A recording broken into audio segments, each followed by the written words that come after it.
नमस्ते प्यारे मेधावी विद्यार्थियों। ज्ञान भारती शिक्षण संस्थान के इस डिजिटल मंच पर आप सबका बहुत बहुत स्वागत है। जगदम्बा भारती सर के मार्गदर्शन में आज हम लोग भौतिकी का एक बहुत ही महत्वपूर्ण अध्याय प्रकाश का परावर्तन शुरू करने जा रहे हैं। और हाँ, हम इसे इतने बढ़िया तरीके से समझेंगे ना कि हर एक कॉन्सेप्ट सीधा दिमाग में फिट हो जाएगा और परीक्षा में तो आप लोग कमाल ही कर देंगे। तो चलिए सबसे पहले एक बहुत ही बेसिक लेकिन सबसे जरूरी सवाल से शुरू करते हैं। यही सवाल तो हमारे पूरे चैप्टर की नींव है। आखिर ये जो हम रोज आईने में खुद को देखते हैं, ये इमेज, ये प्रतिबिंब बनता कैसे है? क्या कभी सोचा है इसके बारे में? अच्छा, दर्पण में क्या होता है ये समझने से पहले हमें इस पूरी कहानी के हीरो को समझना होगा। और वो हीरो कौन है? वो है प्रकाश, लाइट। तो आखिर ये प्रकाश है क्या? देखिए, बहुत सिंपल है। प्रकाश ना बस एक तरह की ऊर्जा है, एक एनर्जी। और ये वो ऊर्जा है जो हमारी आंखों को बताती है कि देखो तुम्हारे आसपास क्या है।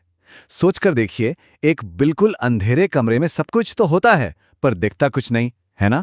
और जैसे ही एक छोटा सा बल्ब जलाते हैं, बूम, सब कुछ साफ साफ दिखने लगता है। बस यही तो है प्रकाश का जादू। और अब आता है परावर्तन। ये क्या चीज है? जब प्रकाश किसी चमकीली सतह, मान लीजिए एक शीशे से, टकराकर वापस लौटता है, बस इसी घटना को हम प्रकाश का परावर्तन कहते हैं। एकदम वैसे ही जैसे आप एक गेंद को दीवार पर मारते हैं और वो टकराकर वापस आ जाती है। सिंपल। एक बात और, ये जो लाइट का टकराकर वापस आना है ना, ये ऐसे ही नहीं हो जाता। इसके पीछे दो बड़े ही सिंपल लेकिन बहुत बहुत जरूरी नियम काम करते हैं। और मैं बता रहा हूं, अगर ये दो नियम समझ लिए तो समझ लीजिए आधा चैप्टर तो यहीं पर पक्का हो गया। ये दो नियम एग्जाम में पूछे ही जाते हैं, तो बिल्कुल ध्यान से समझिए। पहला नियम क्या कहता है? ये कहता है कि आने वाली किरण, जिसको हम कहते हैं आपतित किरण, टकराकर जाने वाली किरण मतलब परावर्तित किरण, और उस सतह पर सीधी 90 डिग्री पर खींची गई एक लाइन जिसे अभिलंब कहते हैं, ये तीनों हमेशा एक ही प्लेन में, एक ही तल में होंगे। और दूसरा नियम, वो तो और भी आसान है। आपतन कोण मतलब एंगल आई हमेशा परावर्तन कोण मतलब एंगल आर के बराबर होगा। I = R। बस, ठीक है। तो अभी तक तो हम बात कर रहे थे सीधे साधे समतल दर्पण की, जो हम सबके घर में होता है। लेकिन क्या कभी आपने एक नई चमचमाती चम्मच में अपना चेहरा देखा है? कभी चेहरा सीधा दिखता है, कभी उल्टा, है ना? वो इसलिए क्योंकि उसकी सतह घुमावदार है। तो चलिए अब इन्हीं मजेदार घुमावदार यानी गोलीय दर्पणों की दुनिया में चलते हैं। तो देखो, ये गोलीय दर्पण मेनली दो तरह के होते हैं। पहला है अवतल दर्पण। इसकी सतह अंदर की तरफ धसी होती है, जैसे एक गुफा, केव, कॉनकेव। ये क्या करता है? ये लाइट को एक जगह पर इकट्ठा कर देता है। जैसे डेंटिस्ट छोटा सा आईना यूज करते हैं ना, वो यही होता है। और दूसरा है उत्तल दर्पण। इसकी सतह बाहर की ओर उभरी हुई होती है। ये लाइट को फैला देता है। गाड़ियों के साइड मिरर देखे हैं? वो यही होते हैं, ताकि ज्यादा बड़ा व्यू दिखे। अब इन दर्पणों के बारे में आगे पढ़ने से पहले हमें इनके कुछ खास पार्ट से दोस्ती करनी होगी। जैसे कि ध्रुव, जो दर्पण का बिल्कुल बीच वाला पॉइंट होता है। फिर है वक्रता केंद्र, मतलब उस बड़े से गोले का सेंटर जिससे ये दर्पण काट कर बनाया गया है। और सबसे जरूरी मुख्य फोकस, ये वो जादुई पॉइंट है जहां सारी समांतर किरणें आकर मिलती हैं। चलिए इन्हें एक एक करके समझते हैं। और यहाँ पर आता है एक ऐसा फॉर्मूला जो बहुत छोटा है पर एग्जाम के लिए सुपर इंपॉर्टेंट है। यह है फोकस दूरी और वक्रता त्रिज्या के बीच का रिश्ता। हमेशा याद रखना, फोकस दूरी यानी F हमेशा वक्रता त्रिज्या यानी R की ठीक आधी होती है। F = R/2। ये सवाल तो पक्का आता है। अब हम सीखेंगे कि इमेज बनती कैसे है, उसका डायग्राम कैसे बनाते हैं। इसके लिए 3 नियम हैं। पहला और सबसे जरूरी नियम, इसे रट लो। समांतर आए तो फोकस से जाएगी, मतलब कोई भी किरण जो मुख्य अक्ष के पैरेलल यानी समांतर आएगी, वो दर्पण से टकराने के बाद हमेशा फोकस से ही होकर गुजरेगी। दूसरा नियम जानते हो क्या है? ये पहले वाले का ठीक उल्टा है। बहुत आसान। अगर कोई किरण फोकस से होती हुई दर्पण पर पड़ेगी तो टकराने के बाद वो मुख्य अक्ष के समांतर हो जाएगी। देखो, फोकस से आई तो समांतर हो जाएगी। और तीसरा नियम तो सबसे मजेदार और सबसे आसान है। अगर कोई किरण वक्रता केंद्र यानी C से होकर गुजरती है तो वो जैसे आई थी वैसे ही बिना रास्ता बदले उसी रास्ते पर वापस लौट जाएगी। ये समझो VIP किरण है, इसके लिए कोई नियम कानून नहीं। 1 मिनट के लिए रुकते हैं। एक बहुत जरूरी बात याद रखिए, जो ज्ञान भारती शिक्षण संस्थान हमेशा कहता है, जो विद्यार्थी कॉन्सेप्ट समझ लेता है वही परीक्षा जीतता है।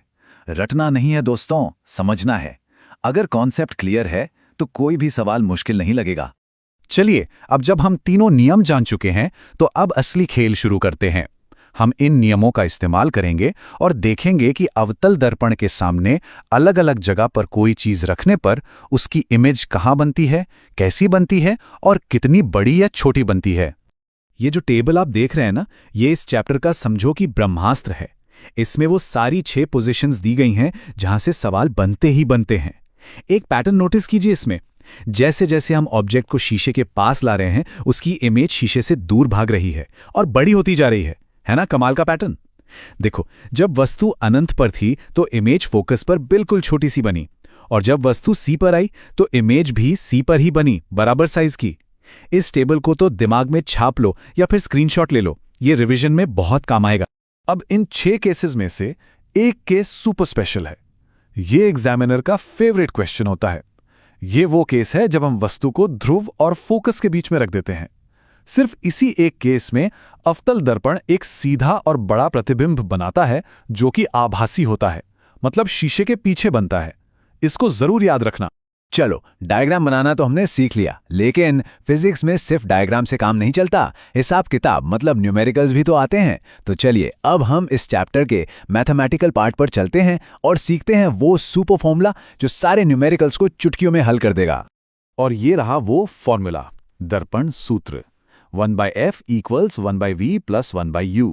ये किसी भी गोलीय दर्पण के सवाल को सॉल्व करने की मास्टर चाबी है। यहाँ f का मतलब है फोकस दूरी, u का मतलब है वस्तु की दूरी और v का मतलब है प्रतिबिंब की दूरी।